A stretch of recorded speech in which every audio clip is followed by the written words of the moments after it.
O histórico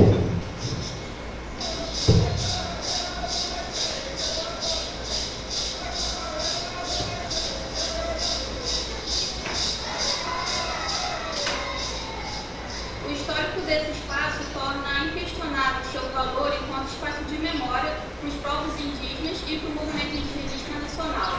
Oficialmente, pelo censo, há 6.000 indígenas presentes na cidade do Rio de Janeiro. A luta da aldeia Maracanã, ela dá visibilidade para essa demanda por políticas públicas para os povos indígenas presentes também em contexto urbano.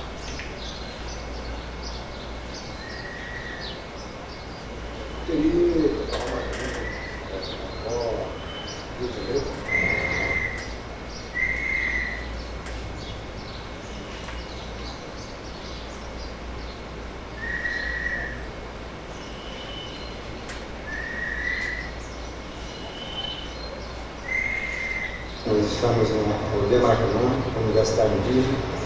É um espaço para indígenas em contexto urbano.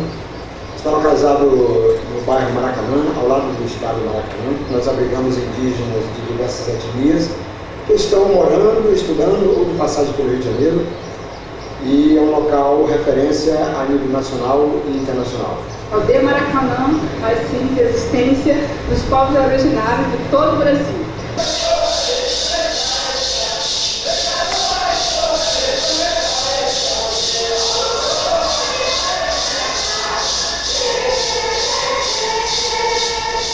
A importância da mulher está aqui, também mostrando que elas também sobrevivem nas aldeias, como sobrevive, como fala, o ciclo sagrado das mulheres.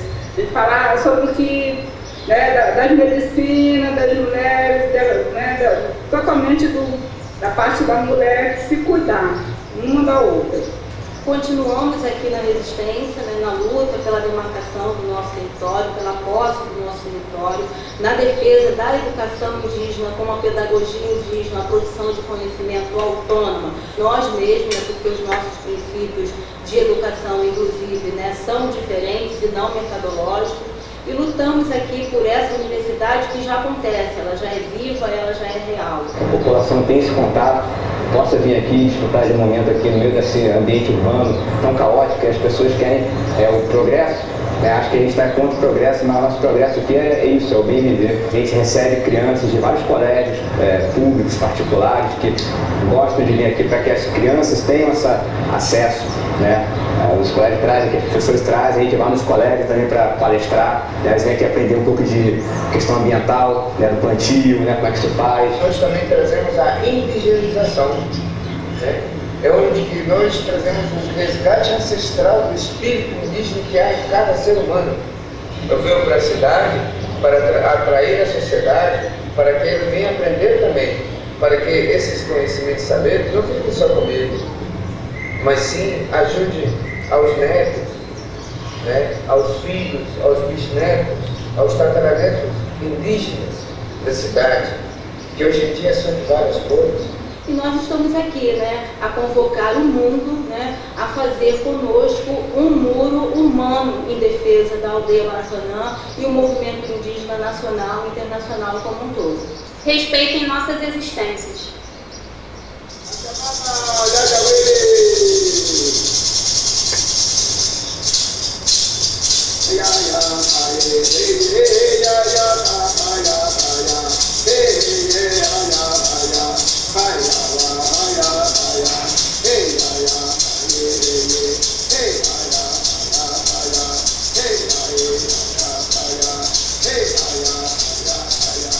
Aldea que existe, aldea que existe, aldea que existe, aldea que existe, aldea que existe, aldea que existe.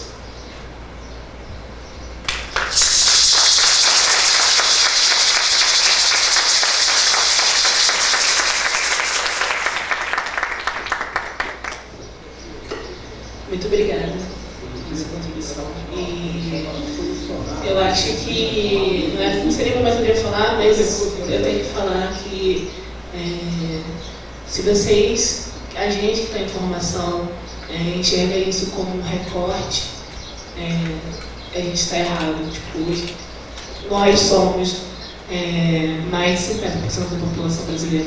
Então, a psicologia tem que falar sobre o povo preto e sobre o povo indígena.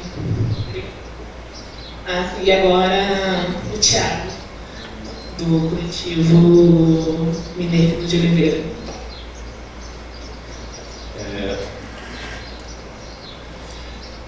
Bom dia, eu sou, como foi apresentado, sou Thiago, sou militante do coletivo Mineiro de Oliveira, coletivo negro, e sou professor da rede pública de Niterói, do município de Niterói, e sou numa UMEI, uma unidade municipal de educação infantil, e leciono a educação física.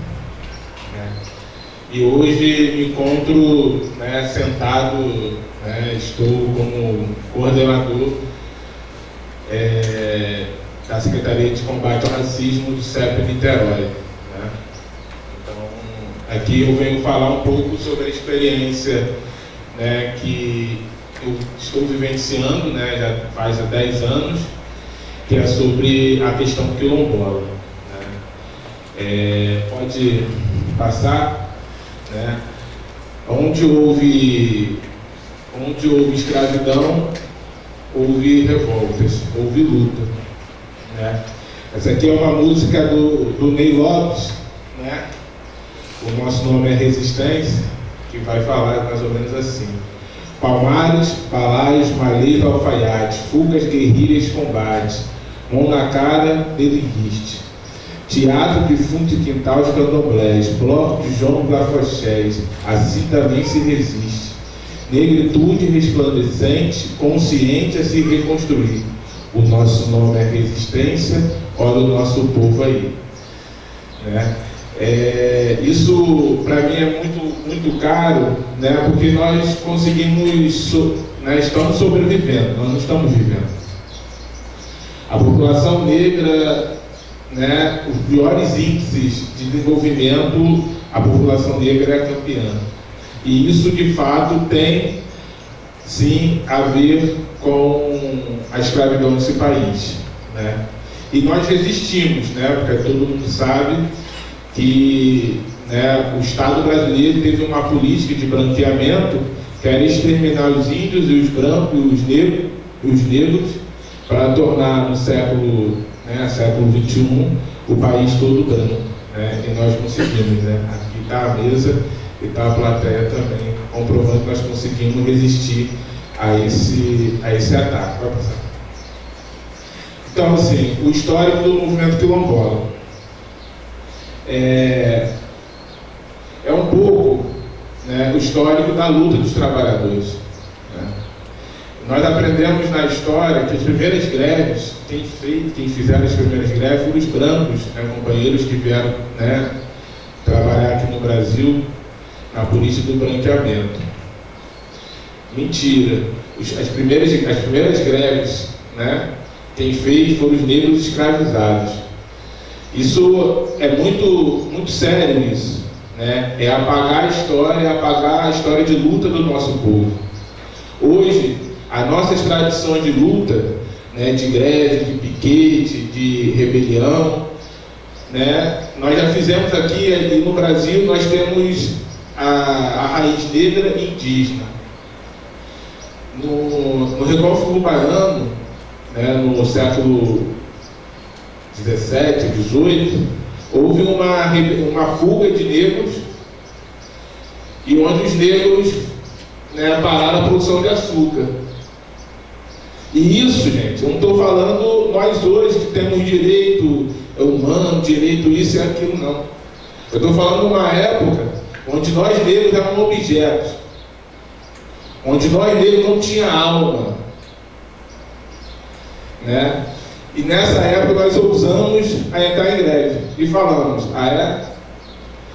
fugimos e apresentamos uma carta de negociação, onde pedimos a cabeça do capataz, que retirasse o capataz, que desse terras para cultivar, terras, acesso ao rio para conseguir pescar, para cultuar nossos cultos.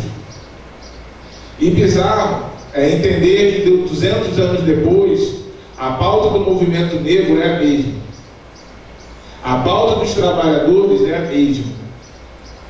Né? Então, pós-escravidão, que mais uma questão que a gente tem que, né, uma provocação que a gente tem que apreender, é com o processo de abolição da escravidão no Brasil, que foi uma das principais vitórias que nós tivemos, nós negros tivemos nesse país, foi o processo de abolição da escravidão no país. E pós-abolição, né, o negro, no dia 14 de maio de 1888, e só um parênteses, o Vale do Paraíba teve papel decisivo na abolição da escravidão, que era aqui no Vale do Paraíba, tanto o fluminense quanto o paulista, que sustentou, né, uma política do café e sustentou o império. E quando a negada aqui começou a se rebelar, começou a assassinar donos de fazenda, começou a fugir, começou a falar que não sou mais escravo, isso é de uma ousadia. Você fala, não sou mais seu escravo, vou mais trabalhar para você, tem que me pagar para trabalhar para você. Né? O Império pensou, é melhor eu conceder essa abolição do que perder a cabeça como no Haiti. Né? Então, assim, quem conseguiu, quem foi a vanguarda no processo da abolição foi os negros. Mas também tiveram um papel importante outros setores da sociedade, né? Os deputados, os movimentos abolicionistas, não podemos negar isso. Mas quem foi o ponta de lança no fim da abolição no país fomos nós.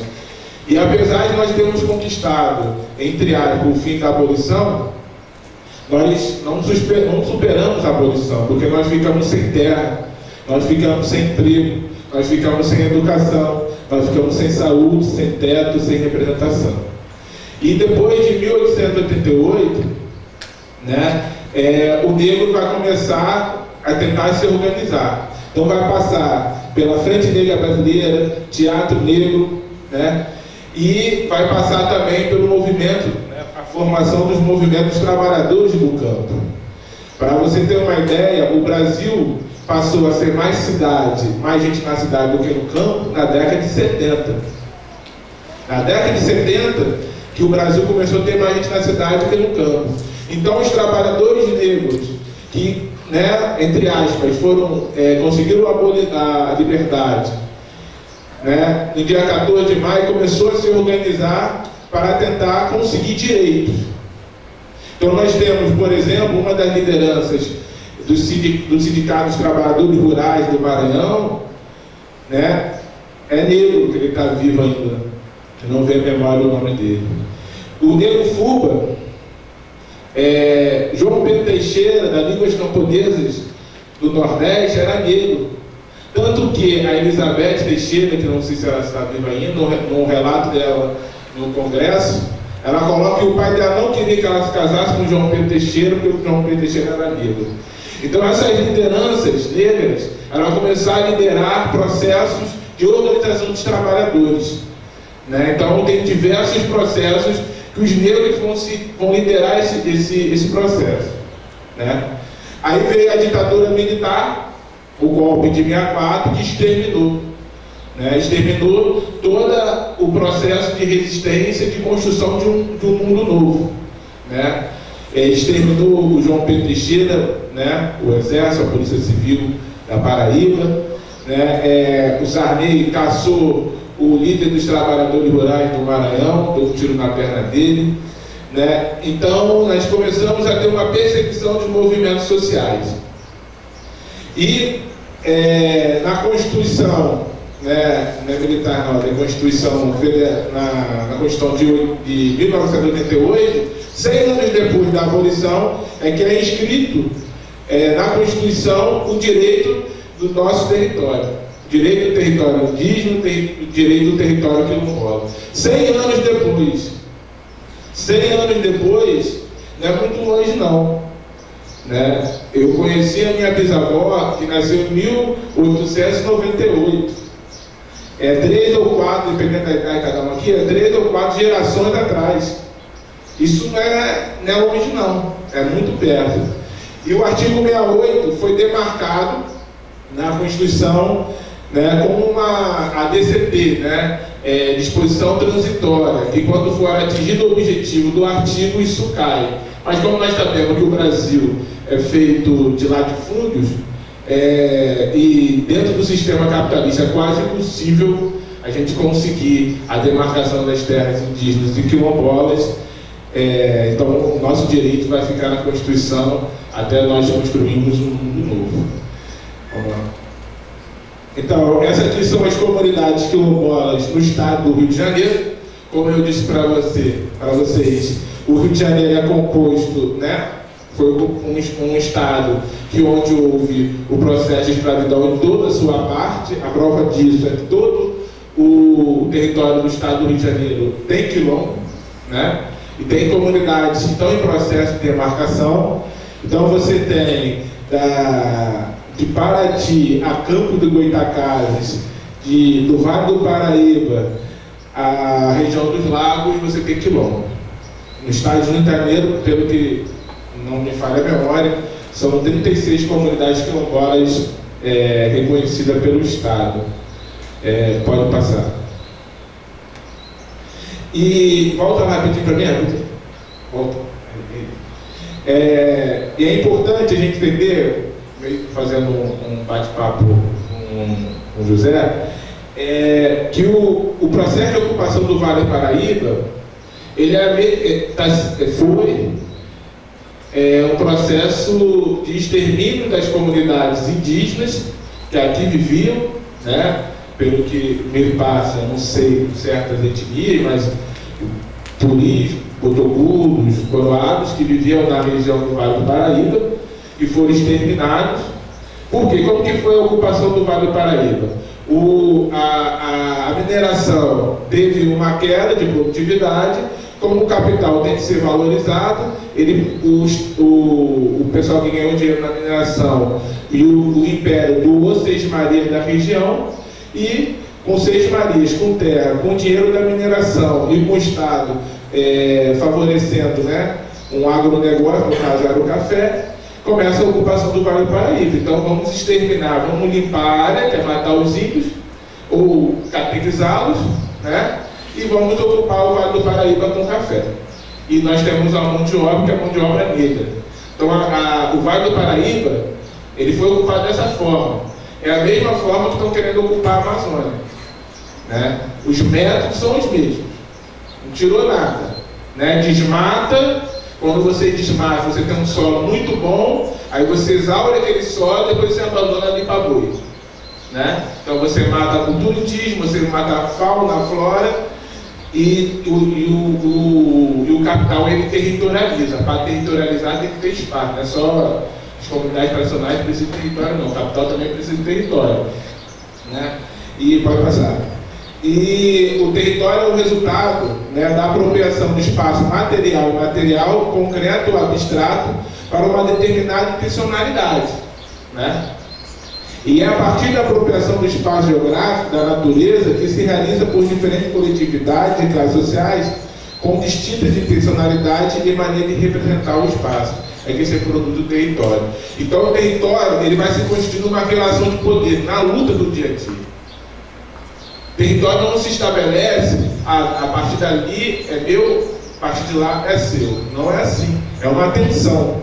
As comunidades quilombolas hoje permanecem nos seus locais por diversas formas de resistência. Algumas, entre aspas, mais radicais, outras não. Né? Por exemplo, o Quilombo de Santana, pode passar para mim? O Quilombo de Santana é um quilombo que foi constituído a partir de doações de terra. Né? A primeira doação, o Quilombo de Santana localizado aqui no Vale do Paraíba, em Coatis. A primeira doação em 1868 e a outra doação em 1903. Foi construída ali. E os relatos dos quilombolas mais antigos é que o fazendeiro sempre tentou expulsar eles ali. Mas a partir de uma correlação de força, né, se estabelece esse território. Então o território é uma relação de poder, né? E o domínio do território vai além do domínio da área, porque você tem que dominar a agricultura, você tem que dominar a economia, você tem que dominar a saúde, você tem que dominar a educação, você tem que dominar a segurança, a autodefesa, né? Então o domínio do território é muito mais amplo que apenas a demarcação do território, né? Pode passar. Eu volto ali. Então a luta quilombola, como, né, a luta dos trabalhadores do campo, né, quilombolas indígenas, é a luta contra o agronegócio. O agronegócio, primeiro incremento do agronegócio foi a extração do pau-brasil. Depois veio a cana, depois veio o minério, né, agora é a soja, o algodão, o milho, né? E isso aí é o retrato do país, né? É o retrato que nós estamos vivenciando, né? Que é a morte dos quilombolas, as mortes indígenas e trabalhadores rurais, principalmente na fronteira agrícola, no Maranhão, Pará, Rondônia, Tocantins, que é onde estão os maiores conflitos, porque nunca houve um vazio demográfico, geográfico demográfico. Isso é a teoria da ditadura militar. A Amazônia é ocupada, tem gente ali, tem animais ali, nós somos animais, nós estamos dentro ali da Amazônia. Então, a partir do momento que o agronegócio chega com seu fogo, chega com seus tratores para derrubar a floresta, vai ter gente ali lutando. Então, a partir desse confronto é que nós estabelecemos território e também, né, vivenciamos mortes indígenas quilombolas e assentados, né, e trabalhadores rurais, e também morte do outro lado, porque nós também não vamos entregar o nosso território de bandeira, nós vamos nos proteger. É preciso que a gente discuta o processo de autodefesa. A autodefesa não é só a questão de armas, mas de organização das comunidades, né? Porque só a partir desse processo que a gente consegue estabelecer o nosso território.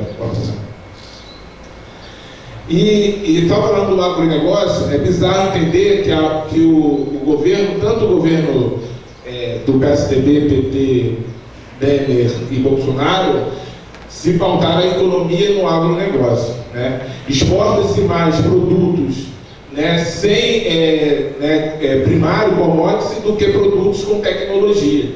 Isso também revela um pouco o descaso que o Estado brasileiro tem com as universidades, né? Então é um pouco dizer isso. Mais uma coisa do agronegócio, proporcionalmente, quem produz mais é o agricultor familiar. O agronegócio produz muito pouco. Por a grande extensão de terra que eles têm, para produzir muito. No Brasil tem gente que passa fome. No Brasil tem gente que passa frio. Mas nós exportamos algodão. Tem gente que passa fome, mas nós exportamos soja, milho, né? O Brasil, apesar da grande dimensão, importa feijão da Argentina, importa arroz do Vietnã. Para vocês entenderem que o agronegócio nunca foi para atender os interesses da população, que é matar a fome. O agronegócio sempre foi para gerar lucros e lucros e lucros para os políticos e os grandes empresários. E junto à questão do agronegócio, a guerra contra o agronegócio, o racismo. O racismo, ele eu fico brincando com as crianças, né? Eu tenho um desafio de explicar para criança de 4, 5, 6 anos o que é o racismo. O racismo é tipo um bichinho que vai comendo a raiz, né? Ele vai comendo a raiz, daqui a pouco aquela árvore não tem mais raiz, ela tomba, né? É um pouco o processo que nós vivenciamos. Então o racismo vai roer as nossas religiões, vai roer as nossas características fenótipas, as nossas tradições, a nossa cultura. E ela vai estruturar o território, né? Que isso é importante. Porque o racismo, ele estrutura o território. Ele vai falar, naquela população lá indígena, quilombola, aquilo lá pode morrer de fome. Não dá só um negocinho aí, um médico, bota um médico lá para ele parar de falar, bota uma educação que não serve para eles, né? E tá bom, né? E esse relato aqui são falas de pessoas, né, que vivenciaram ainda lá no quilômetro Santana.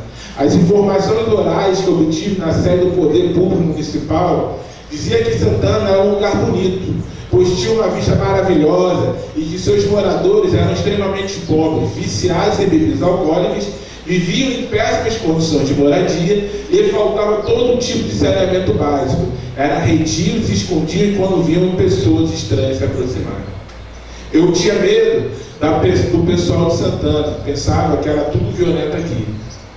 Lá mora muita gente, é porque nós somos negros, o povo não gosta da gente, e aí diz que nós somos ladrões. Isso aqui, gente, é como que vai ser construído o imaginário na cidade de Quatis, no caso de Santana, sobre o que é essa comunidade. Então o racismo ele vai estruturando a comunidade.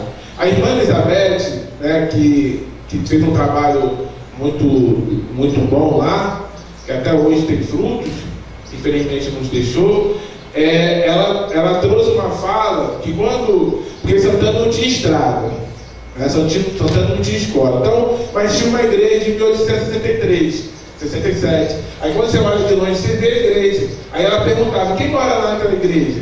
Aí ninguém respondia, não mora ninguém não. Aí um certo dia, ela passando o seu Fusca, com uma quilombola, né, queimada, ela pegou, botou no Fusca e levou para o hospital. E a partir desse contato, é que ela conseguiu entrar na comunidade. E quando entrou na comunidade, o relato dela era de quase 300 pessoas. Dentro da comunidade, sem acesso à educação, sem acesso a nada.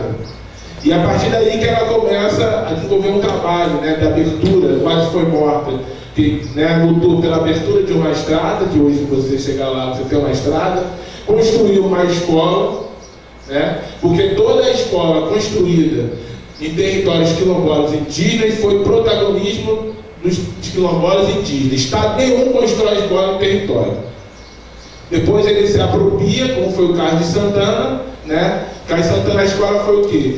A irmã Elizabeth consegue um financiamento de uma ONG, os quilombolas constroem a escola, né? E começa o processo de educação. E o Estado de Barra Mansa, o Estado do município de Barra Mansa, pega essa escola no sistema, né, público, e depois Quatis se emancipa de Barra Mansa, passa para Quatis. Em todo o território que eu passei, toda a escola é construída assim, em outro tempo. Agora, ninguém constrói escola no território indígena ou quilombola. Isso eu não estou falando, gente, nem do processo de pedagogia, da pedagogia do dia a dia da escola, estou falando só de acesso. Depois a gente for debater pedagogia, outros 500, né? E o racismo estrutura isso. Para que você vai botar uma escola lá? Para que você vai botar psicólogo lá? Para que você vai botar saúde lá? Para que você vai fazer isso lá? Porque o pessoal é preguiçoso, não quer saber de trabalho. O pessoal só quer saber de beber cachaça e se divertir lá, não quer saber de trabalho. Então o racismo ele vai estruturando o território, né? Junto com isso, porque a pauta quilombola ela aparece tanto a cara do racismo quanto a cara da propriedade privada. De acordo com a situação, ela vai se mostrando, né? Às vezes se mostra com o racismo e às vezes a propriedade privada, né, vai se mostrando. Por quê? Esses negros estavam aqui, não, essa terra é minha, né? Não, eu comprei a terra, quero ver que os negros provem que a terra é daqui. Então, essas são questões que vão aparecendo e o poder público, que é composto pelos latifundiários da região, não vão fazendo nada. Vão deixando a população morrer de fome, que é isso que eles querem. Melhor, não morrer de fome, sobreviver. Porque eles precisam da mão de obra negra, né, indígena, para reproduzir, para gerar lucro. Porque quem vai trabalhar nas lavouras de café, quem vai trabalhar para tirar leite, acordar 4 horas da manhã, para tirar 300 litros de leite? Quem é que vai fazer isso? É o branco? É o senhor lá que vai acordar 4 horas da manhã para um frio do caramba, né? Onde você tem que botar o pé na merda para esquentar, né? O branco não vai fazer isso, o senhor não vai fazer, o fazendeiro não vai fazer isso, mas ele sabe quem faz, que é o quê? Vai lá na comunidade. Então é um racismo seletivo. Para caçar gente para trabalhar para ele, pagar salário de fome, ele sabe onde ir. Vai para o Estado garantir direito, o Estado não sabe, né? É uma questão muito intensa isso, né? E talvez por essa relação que o quilômetro Santana se manteve onde está hoje, né? Que foi sempre uma bolsa de mão de obra barata, né? Então, o racismo e a estrutura do Brasil, que é o latifúndio, né, eles vão se modelando a partir do momento que as lutas vão se desenvolvendo. Vai passando. Então, a Cítsia, que é a irmã Elizabeth, né, em 1984, quando começamos nosso trabalho em Coatis, o levantamento